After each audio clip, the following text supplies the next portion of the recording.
आगे आपको मैं सूरदास के पद, सबसे पहले इनके सूरदास के जो पद है आपके बुक में है, जो उसको मैं आज पढ़ाऊंगी, जिसे ध्यानपूर्वक सुनेंगे आप। इसमें जो कठिन वर्ड हैं इसका मैं एक एक वर्ड का अर्थ भी बताती जाऊंगी। अगर आप चाहें तो इसे आप अपने सुविधा के लिए, अपने समझ के लिए अर्थ लिख सकते हैं।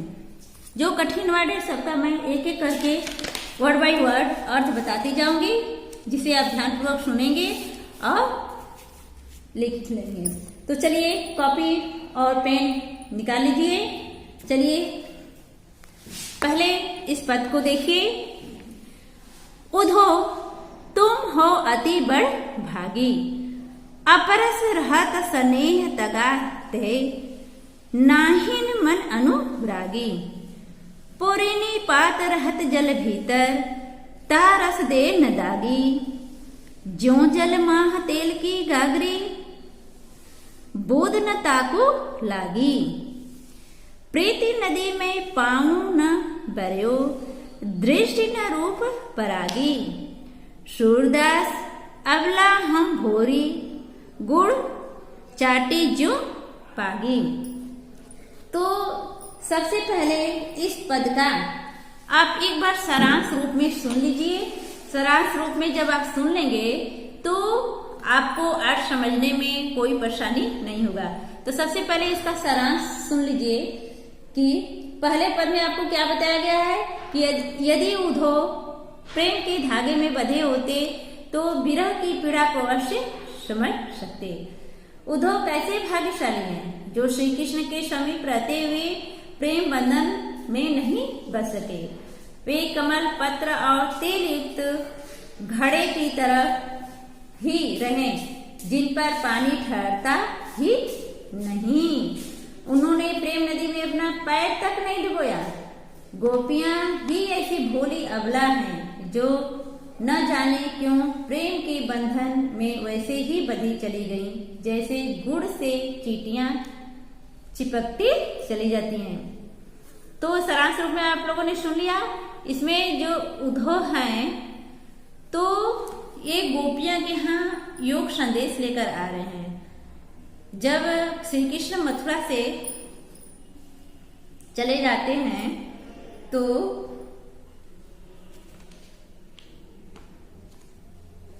वहां से उधो से ये संदेश भिजवाते हैं कि गोपियां उन्हें भूल जाएं, वह उन्हें भूलकर वह निर्गुण ब्रह्म की उपासना करें। तो उधो संदेश लेकर आते हैं तो गोपियां उनके संदेश सुनकर बहुत ही दुखी होती हैं। तो उधो से क्या करती हैं, आप ध्यानपूर्वक सुनिए। एक एक शब्द का पहले आप इसे लिखेंगे अर्थ, फिर इसके बाद इसके व्याख्या। देखिए, उधो तुम तो अति बड़ भागी। बड़ भागी का अर्थ क्या होता है? भाग्यवान। बड़ भागी का अर्थ क्या होता है? बड़ भाग्यवान। हो मतलब हो होता है। अपरस रहत स्नेह तगाते। अपरस, अपरस मतलब अनछुए यानी बिना छुए। रहत मतलब रहते हैं, स्नेह मतलब प्रेम, तगा मतलब धागा या बंधन। मैं बहुत आराम से आपको एक एक वर्ड का अर्थ बताती जाऊंगी जिससे आप घबराएंगे नहीं, बहुत लिखते जाएंगे। नाहिन मन अनुरागी। नाहिन मतलब नहीं, अनुरागी मतलब प्रेम में लिप्त।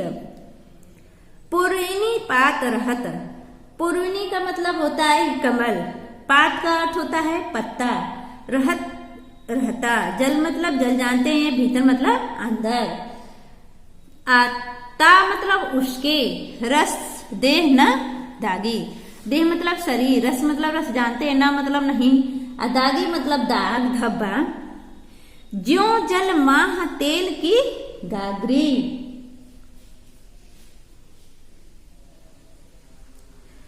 ज्यों मतलब ज्यों, जल मतलब जल,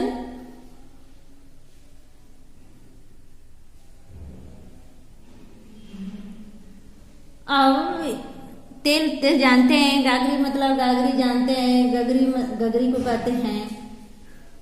बुध न ताको लागी। ताको मतलब उस पर, न मतलब नहीं, लागे मतलब लगना। प्रीति नदी मैं पाऊं न बरयो। प्रीति नदी मतलब प्रेम, और नदी मतलब नदी अर्थात प्रेम की नदी। अब पाऊं का अर्थ होता है पैर। बरयो मतलब होता है डुबोया। दृष्टि न रूप परागी का अर्थ होता है मुग्ध होना। अब सूरदास अबला हम भोरी। अबला का अर्थ होता है नारी, और भोरी का अर्थ होता है भोली भाली। गुड़ को कहते हैं चाटी। गुड़ चाटी जो बागी, यानी चाटी मतलब चिपकी हुई चीटियां, यानी गुड़ चाटी जो बागी। इसके पूरा का अर्थ है, कहीं में लीजिए, गुड़ से चिपकी हुई चीटियां की तरह। गुड़ से चिपकी हुई चीटियां की तरह। अब देखिए एक एक वर्ड का अर्थ आप समझ लिए होंगे। अब इसकी व्याख्या सुनिए आप ध्यानपूर्वक। उधो तुम तो अति बड़भागी। यहाँ गोपियां क्या करती है? उधो से व्यंग करते हुए कहती है। उधो पर क्या है?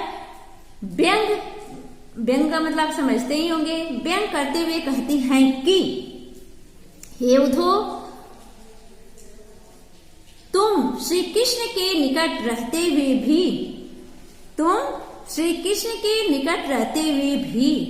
प्रेम, किसके प्रेम में? श्री कृष्ण के, उनके प्रेम बंधन में बंध न सके। गोपियां क्या करती हैं? उधो से कहती हैं हे उधो। यहाँ पर इसका अर्थ आप देखेंगे कि गोपियां उधो से व्यंग करते हुए कहती हैं कि हे उधो, तुम तो श्री कृष्ण के निकट रहते हुए भी उनके प्रेम बंधन में न बंध सके। तुम कैसे भाग्यशाली हो?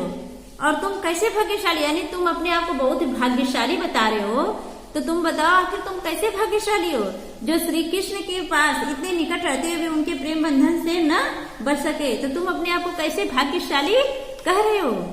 आगे देखिए। अपरस रहत स्नेह तगाते नाही मन अनुरागी। अब यहाँ पर गोपियां उद्धव से कहती है ना कि यह कैसी भाग्य विडंबना है कि तुम श्री कृष्ण के निकट रहते हुए भी उनके प्रेम बंधन से मुक्त रहे, उनके प्रति अनुराग उत्पन्न नहीं हुआ। यानी अपरस रहत स्नेह तगा। अपरस का अर्थ मैं आपको क्या बताई हूं? अनछुए, यानी